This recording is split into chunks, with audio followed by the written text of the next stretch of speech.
Sono Salvatore Liard, presidente del comitato ambientalista Altro Lido.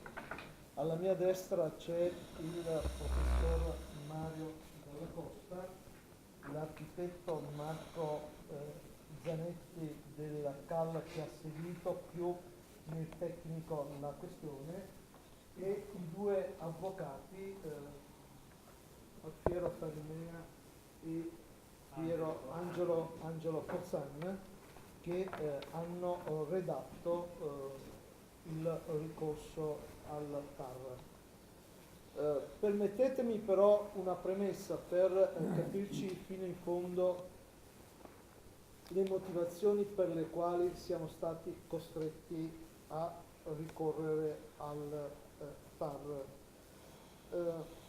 Dal punto di vista metodologico, voi sapete, perché ci siamo già visti in altre occasioni, più volte da noi denunciati, che siamo in presenza di un'isola dei cosiddetti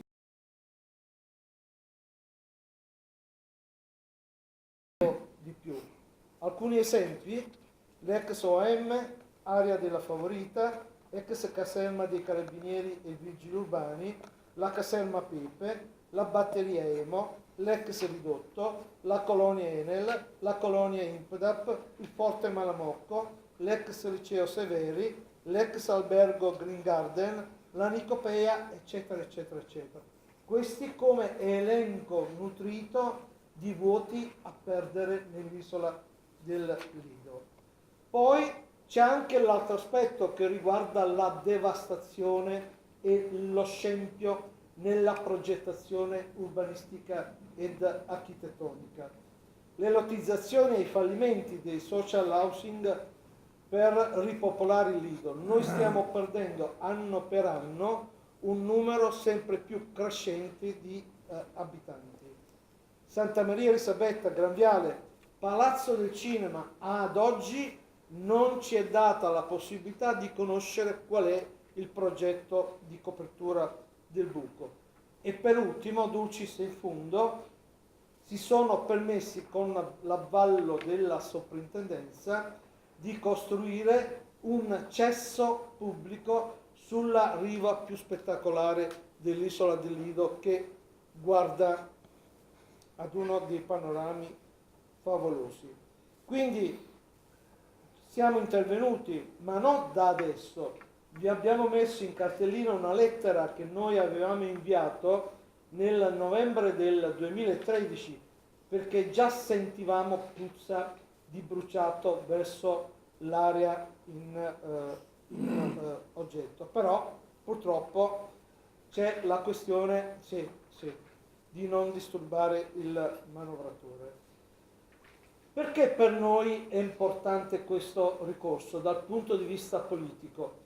Perché temiamo che questa operazione, che ha a che fare con la costruzione di un supermercato in deroga ai principi urbanistici, possa rappresentare il grimaldello per forzare le norme vigenti,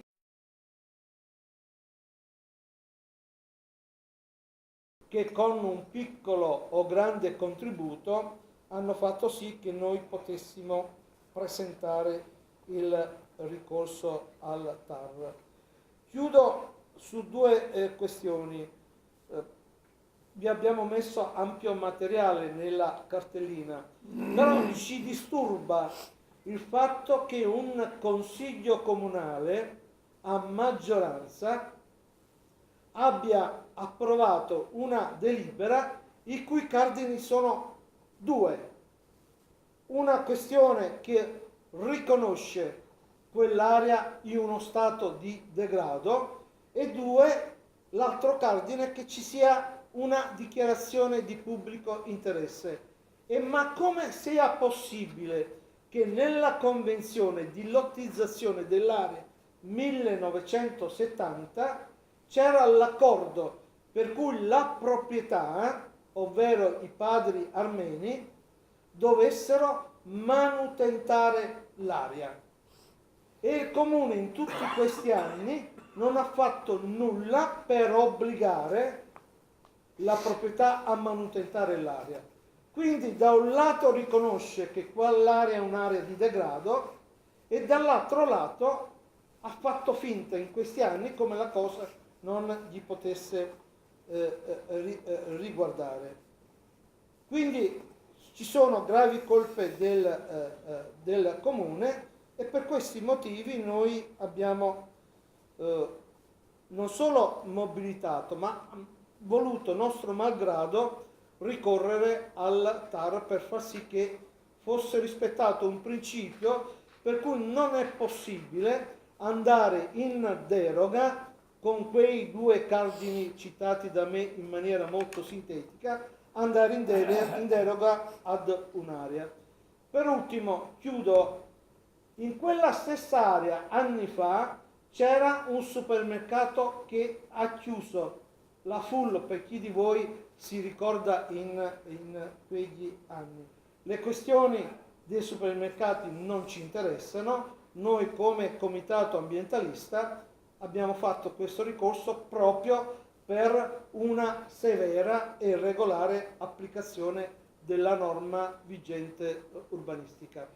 Lascio la parola all'architetto Marco Zanetti, poi due parole da parte del professor Dalla Costa, che assieme a Palmiro Rauch sono gli altri due che assieme a noi hanno presentato questo ricorso al TAR, e poi chiuderei con i nostri due avvocati per illustrare al meglio i dettagli tecnici del ricorso.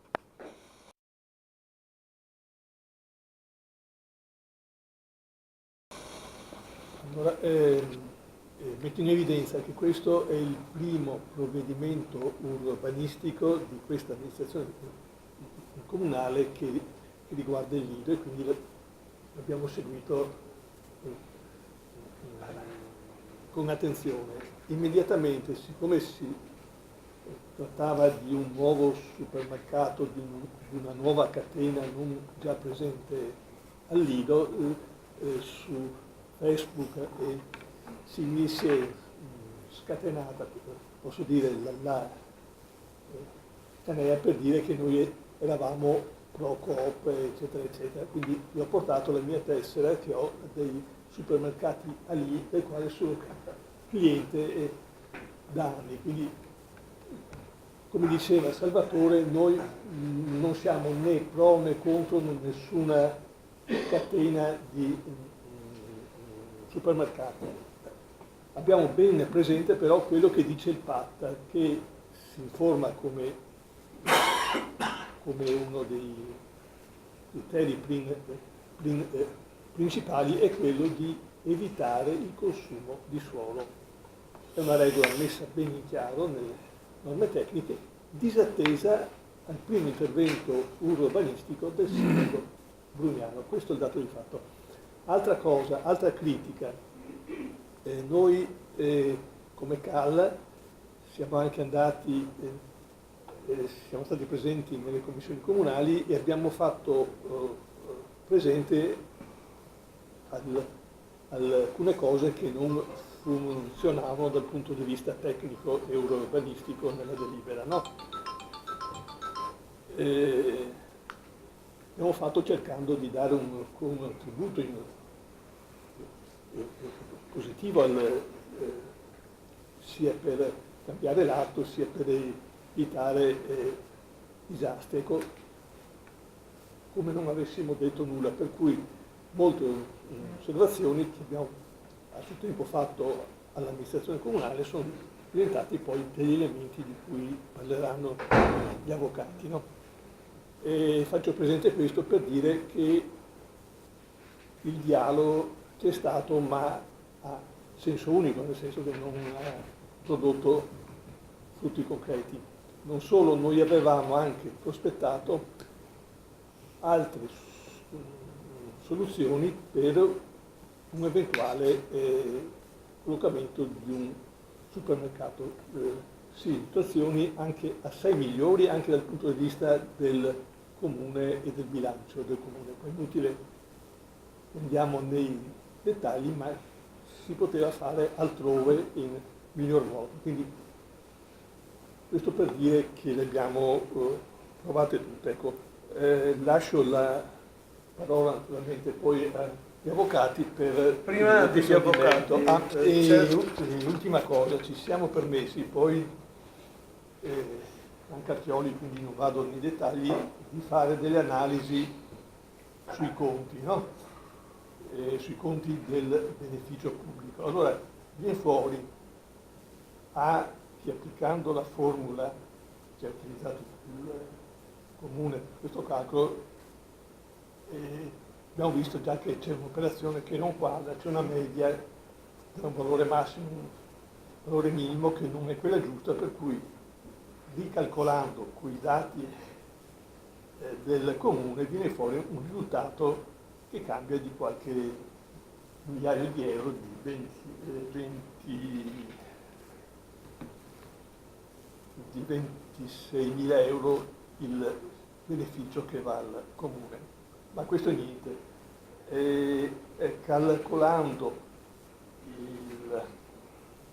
piuttosto che la media tra un minimo e un massimo di un valore delle aree del genere, il valore massimo, perché quella situazione, diciamo che a Lido è unica, quindi è evidentemente quella migliore, sarebbe il calcolo del beneficio pubblico, cioè che dovrebbe andare al comune, cambia di parecchio. Andiamo sui 300.000 euro in più, anzi in meno, che il comune per, e vi risparmio altri dettagli,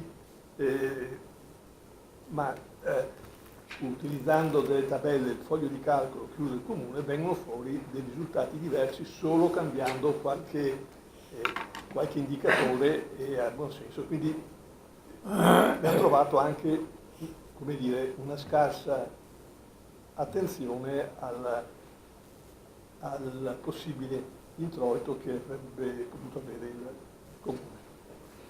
Professor Dalla Costa.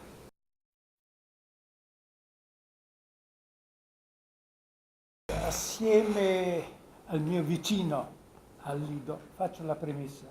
Io abito in via Sandro Gallo e mi trovo attualmente in una posizione del lotto che un tempo era degli Ermeni, totalmente un ampio lotto, più lotti, suddiviso successivamente, la proprietà, suddivisa in più lotti successivamente nel tempo. E mi trovo in una porzione di questa proprietà, antica proprietà degli Armeni, che è al di qua del canale di via Canale Via di Pigafetta, che è un canale che è perpendicolare sia al litorale come alla laguna.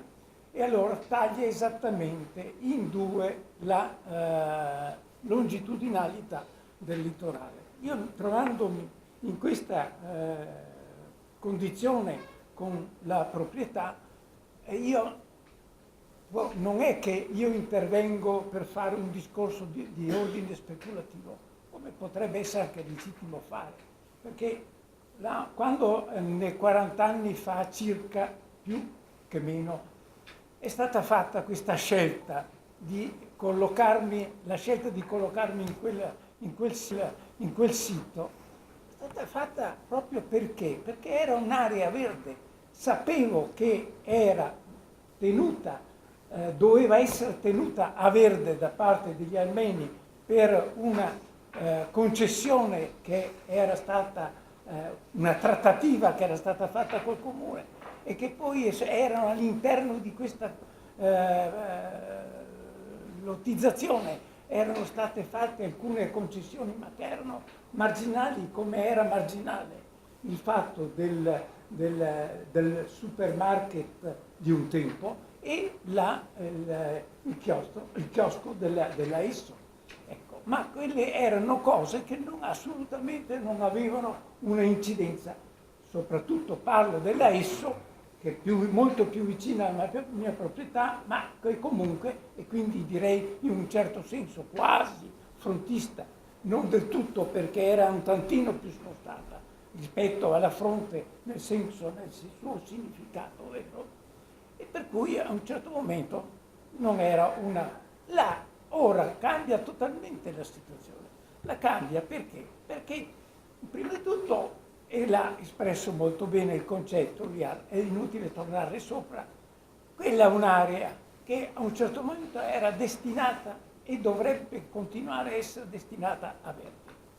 Verde attrezzato, ma verde assolutamente, e quindi non con costruzioni soprattutto dove l'ambiente a un certo momento subisce inevitabilmente delle contraffazioni rispetto alla sua naturalità e anche un'alterazione di quello che è l'aspetto primario dell'ambiente, che è quello della salubrità, diciamo. Quella è un'area che si integra con quella che è al di là di via Sandrogallo, dove c'è questo bellissimo parco alberato, che è uno direi quasi l'unico polmone del litorale del Lido che mantiene questo carattere proprio di polmone verde, diciamo. Quindi per cui è veramente pensare a una struttura come un supermarket che è invasivo non tanto come fabbricato perché è abbastanza limitato, ma per il numero di macchine di automobili che sono previsti come parcheggio, per la movimentazione dei mezzi di trasporto che dovranno portare quotidianamente e in ore piccole, perché io lo so, perché anche avendolo lo studio a Venezia e sto a Santa Marina, so cosa vuol dire stare proprio davanti a dove si fermano e la Veritas al mattino che emana gas combusti 2 volte nell'arco del mattino, una volta alle 8:30, 8:15, l'altra volta alle 11, e che anche questo è un grosso problema sul quale bisognerebbe che l'opinione pubblica veneziana intervenisse, e noi ci faremo parte, direi, promotrice per arrivare a smuovere questa indifferenza che c'è. E poi c'è un albergo, poi c'è un supermarket, sempre lì a Santa Marina, della Coop. Questo che cosa significa? Che è movimento di barche, e qua invece lì abbiamo un movimento di tir che portano, che vanno, che vengono. E non è una movimentazione facile, è molto difficile, sarà molto difficile, perché gli accessi non sono agevoli, devono girare dalla via Malamocco, devono penetrare perpendicolarmente per poi inserirsi a 90 gradi al di dietro, perché tutto dovrà passare attraverso la parte esterna parallela a via Sandrogallo. Quindi una movimentazione non indifferente. Ci sarà un'alterazione anche su quello che è il tracciato viario di questa modesta via Pigafetta. Quindi c'è tutta una trasformazione. Insomma, di verde in quella zona lì ne resterà poco. Io credo con questo di poter anche interpretare, io e anche l'amico Palmiro Rauch, credo di poter interpretarle, e ne abbiamo avuto una prova con delle adesioni così formali sulla base di un manifestino che abbiamo fatto di protesta, di avere anche conforto a questo dire da parte degli altri proprietari lì di questa zona, dove è una zona, la CAM 42, tanto per precisare, che è costituita da 15-16 edifici monofamiliari, bifamiliari, niente di più, e quindi di modesta altezza, non superano i 7,5 metri, 8 metri di altezza, per cui è un'oasi veramente di verde che si inserisce benissimo nel resto che non è più degli armeni, ma che a un certo momento, secondo me, è veramente negativo quello che dovrebbe sorgere, negativo anche in rapporto a questa area dove noi siamo inseriti, ci siamo inseriti con la nostra proprietà. Io sono stato l'ultimo di questi 16 e vi parlo di 42-43 anni fa. Ecco, quindi questa è la ragione per cui a un certo momento ci siamo opposti. Bene, bene. Avvocato Fernier. Sì.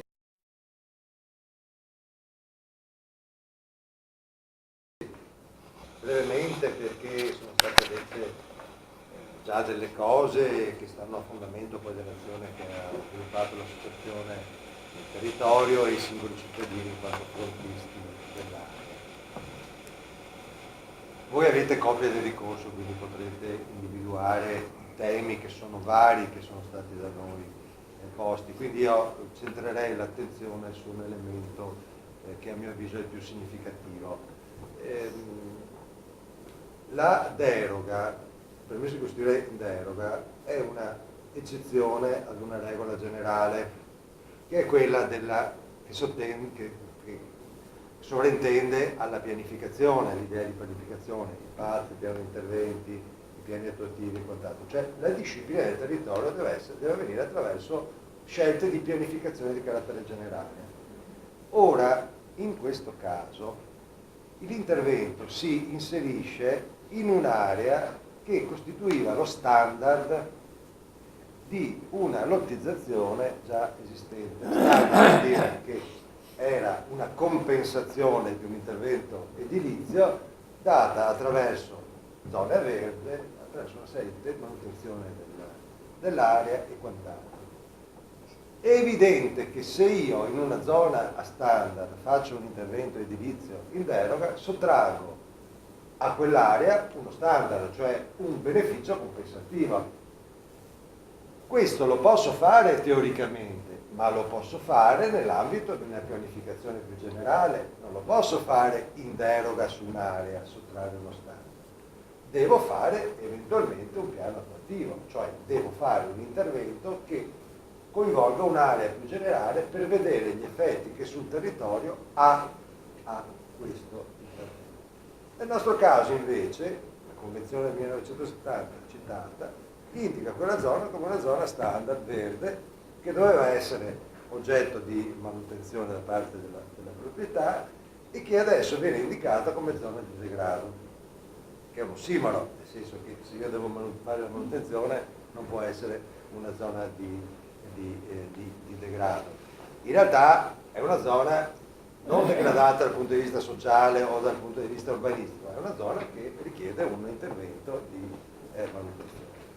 Quindi la questione vera che si pone è che gli interventi in deroga con i permessi di costruire non possono intervenire in qualsiasi caso, ma devono intervenire ove non sia necessaria una valutazione di carattere più generale, come è in questo caso, per evitare carichi urbanistici non controllati. Ci sono poi una serie di altri elementi che non sono stati considerati.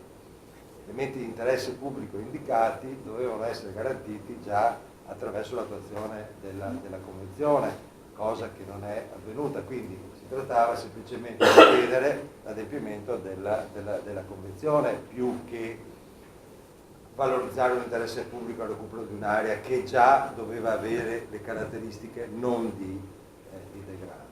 E poi la valutazione degli effetti che l'impatto di una struttura commerciale di queste dimensioni ha sul territorio che nella delibera del Consiglio Comunale, a nostro avviso, non sono state fatte adeguatamente. Ecco, quindi per concludere, non era questo un intervento, a nostro avviso, non è questo un intervento che può essere fatto nella forma tecnica del permesso di costruire.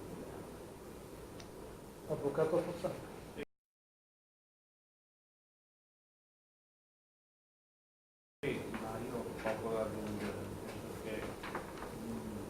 Pare che sia chiaro da un punto di vista, non dovrebbe essere mio, ma comunque è che iniziare i primi progetti di intervento con un permesso di costruire in deroga significa portare nell'ambito dell'amministrazione quello che non ci deve rispetto delle regole. Le regole sono date dalle pianificazioni. Cominciare dal primo permesso di costruire grosso al lido va in deroga a quella che è la pianificazione, cioè significa considerare l'istituzione come qualcosa che ogni volta si modifica. No, quando io comincio ad amministrare devo rispettare quello che è stato fatto prima, altrimenti lo modifico. Non è che posso trovare queste scorciatoie che secondo noi sono davvero un po' avventate. Qual è poi gli effetti di questa situazione? È che prendendo delle aree che prima erano a standard di una lottizzazione e considerarle in parte a standard del nuovo intervento, significa determinare l'illegittimità della vecchia lottizzazione, perché la vecchia lottizzazione non ha più le aree. Che ci fosse quelle aree era necessario perché ci fosse quella aree. Non posso prenderle e venderle due volte, perché di fatto questi hanno fatto un'operazione che prendono e sono vendute due volte, una volta ai fini dell'utilizzazione residenziale e questa volta ai fini del supermercato. In ogni caso ci sono anche delle parti che erano inedificabili sulla base dell'utilizzazione che vengono invece edificate sulla base nel nuovo provvedimento. Quindi c'è una situazione che di pacifica illegittimità determinata dal fatto che da un lato si rende illegittimo ciò che è stato fatto e dall'altro si va in deroga per fare in deroga in questa, con riferimento al supermercato. Quindi non lo so, a noi pare che alla fine questo provvedimento sia illegittimo, poi sarà stare a valutare. Però, come diceva il collega, bisogna capire sempre che lo strumento del permesso a costruire in deroga è uno strumento eccezionale, non può essere utilizzato tirando, diciamo, le norme e anche soprattutto i fatti, la situazione. Quindi altro io non ho da aggiungere, insisteremo nella nostra azione davanti agli. In sala c'è qualcuno?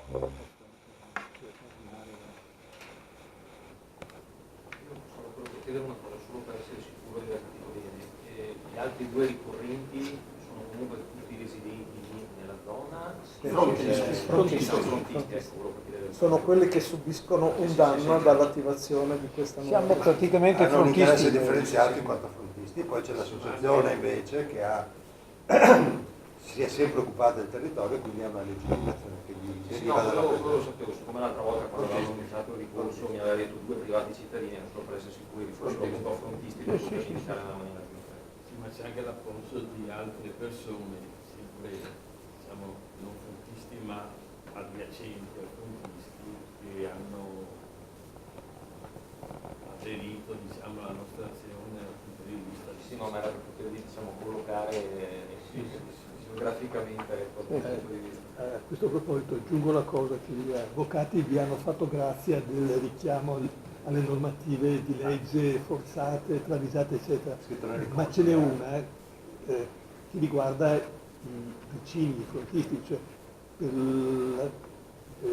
per la procedura che ha intrapreso il comune per questo permesso in deroga si doveva fare un avviso di avvio del procedimento ai soggetti interessati e quindi in primis ai frontisti, che non è stato fatto semplicemente e quindi è mancata anche questa fase di informazione e quindi di confronto. Altra perplessità che abbiamo è sul fatto che non si è tenuto in un conto anche gli aspetti paesaggistici, il fatto malgrado sia intervenuta la sovrintendenza, la conferenza di servizi. Per esempio alle spalle dell'area c'è la batteria Cabianca a Forte Emolico. Lo stesso viale via Sandro Gallo, cioè viale Malamocco, ha un vincolo come al Berarda, vincolo paesaggistico, e non ne è tenuto conto in modo, anzi ci sarà un altro accesso a uso auto, eccetera, quindi con sacrificio di altri anni. Sono arrivate tante persone avete fatto un ricorso unico, artisti e associazioni, oppure Un unico ricorso. Posso aggiungere una cosa? Come giunta è stato un grosso autogol dal mio punto di vista, perché proprio all'Ido, fatto 100, la struttura edificata 10 anni fa, si è costruito ancora, pur avendo una struttura edificata arretrato come impiego, e invece di procedere a una riqualificazione dell'edificato che continua a restare vuoto, si va a costruire dell'altro. Quindi diciamo un po' l'assurdo che uno dopo aver mangiato continua a ordinare il pranzo e non è sazio di quel che ha già mangiato. Insomma, non ha senso come prima azione dare un permesso con tutto quello che è stato edificato in questi ultimi 10 anni, vedi Piurea, la Fontaine, è rimasto tutto vuoto e squallidamente deserto. Quindi continuiamo a costruire quando potremmo benissimo tentare di mettere a posto quel che c'è già, che è quello che ha detto l'architettoria. Alla domanda di Simone Bianchi, sì, poi, però noi non sappiamo se ci sono stati altri ricorrenti. Questo è il nostro ricorso e per questo motivo vorremmo presentarlo. Ciò non esclude che ci siano altri che abbiano fatto il ricorso. Ingegnere Amendola.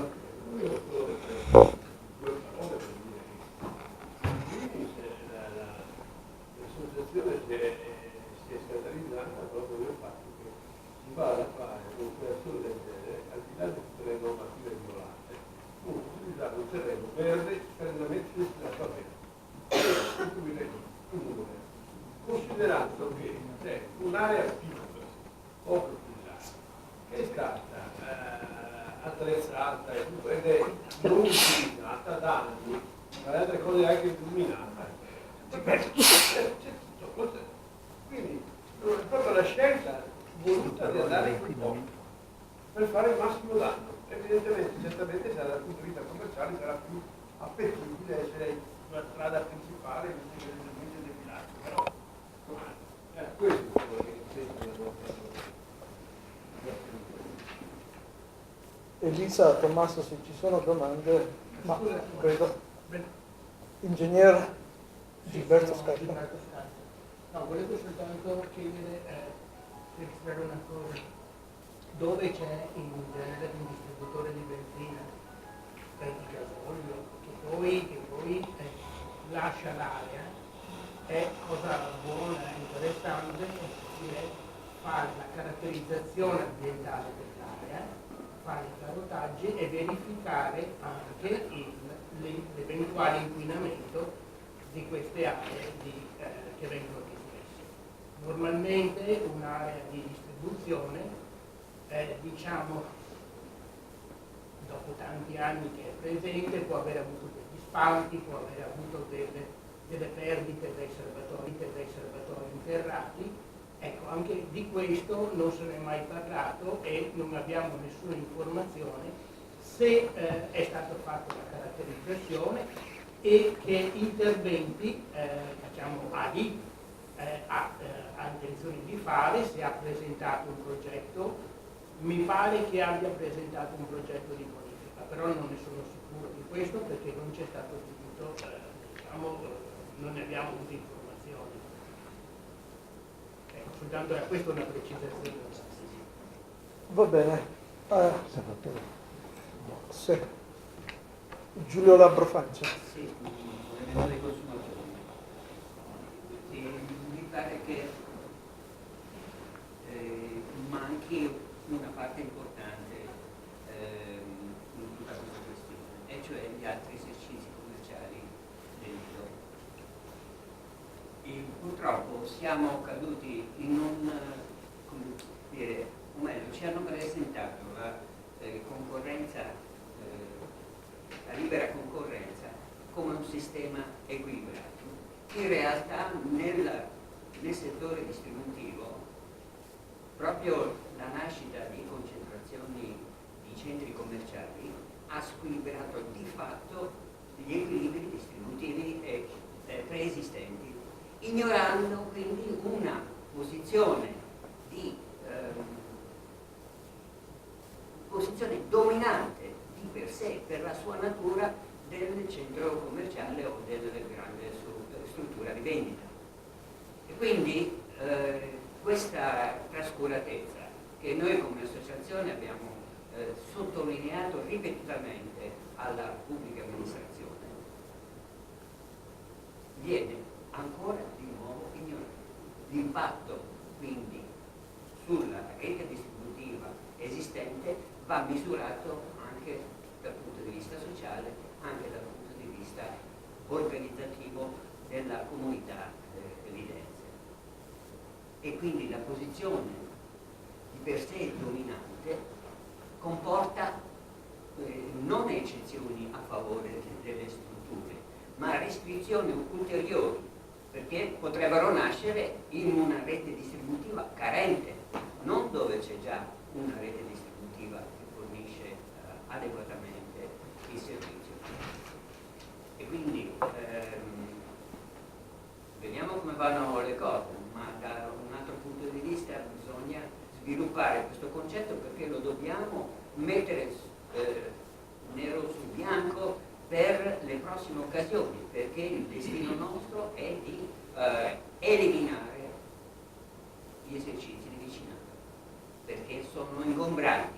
Una volta che non esistono più gli esercizi di vicinato, loro possono continuare ad abbassare gli standard di qualità, perché noi come consumatori non abbiamo fatto altro che verificare sistematicamente e costantemente l'abbassamento degli standard di qualità.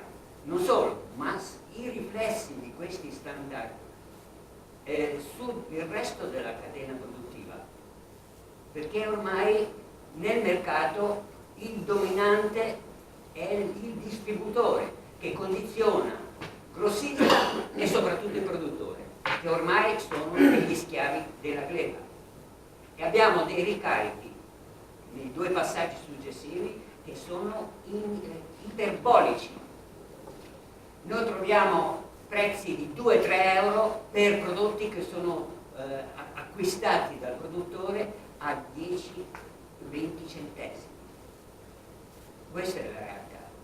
E quindi potrebbe essere un'occasione per rivedere questi parametri e successivamente o durante, perché è un problema vitale. Due cose minime perché i giornalisti hanno altri impegni. Il professore poi... No, solo una. Sono stato in un certo senso, anzi sono stato preceduto dal signore che ha precisato il problema nella sua. E per sottolineare direi che a 150, massimo 200 metri dal posto dove dovrebbe sorgere Marchetta lì, c'è la Coop, quindi l'area non è che abbia bisogno e non ci sono state neanche integrazioni costruttive, edilizie da poter giustificare, quindi di aumento di popolazione, da giustificare un nuovo supermarket. Basta. Ecco. Volevo aggiungere un paio di cose rispetto a quello che diceva Giulio, cioè che questo provvedimento di permesso in deroga è in effetti un provvedimento ad personam, cioè esattamente contrario semmai alla concorrenza, nel senso che a domanda del supermercato tal di tali questo ottiene il permesso in deroga, quindi è lesivo della concorrenza. Non solo, il Comune ha preso atto dell'indicazione che dava il proponente dei nuovi posti di lavoro, ne ha preso atto del tutto acriticamente senza valutarli e non ha minimamente tenuto conto dei posti di lavoro che magari qualche piccolo esercizio commerciale può anche perdere. Quindi il comune non ha assolutamente valutato, secondo me, queste Solo cose. una cosa, poi Sì, sì, benissimo. quando prima parlavi del discorso del beneficio per l'amministrazione a livello economico, Sì. no? Nelle carte si parla di 450-460 mila euro, quel discorso che dicevi tu prima, 300 mila euro in meno, ricade su quella somma, quindi tu dici Sì, non sono sì. stati fatti i conteggi giusti, quindi E non ne abbiamo fatto altri, diciamo che... anziché 450 Sì, sì, sarebbe ti do una copia. E più del doppio. Sì. più di tre volte. Ma il parametro sbagliato quale sarebbe? Che non ho In un capito. caso non hanno tenuto conto della media e quindi viene una differenza di 26.000 euro, ma questo è abbastanza banale, no? Anche se è abbastanza strano. Nell'altro caso noi abbiamo provato a tenere dei due valori minimo e massimo di valore di un'area del genere, abbiamo tenuto conto del valore non medio, ma di quel massimo, quello di quella nel Lido è una situazione unica, no? Nel senso che sarà la situazione migliore possibile rispetto a altre, e in questo caso la differenza è di 372.750 euro. Tanto per valore, diciamo, parliamo di metri quadri, valori di terreno, euro. Sì. C'è una formula, insomma, che abbiamo preso tal quale e l'abbiamo applicata, però introducendo dei valori di base diversi, no? Poi abbiamo tenuto conto del valore reale dell'area, escludendo gli edifici non condonati, il degrado, eccetera, eccetera, e viene ancora sensibilmente diverso il valore. Danno all'erario, Sì. da prendere in considerazione al Certo. Va bene, grazie.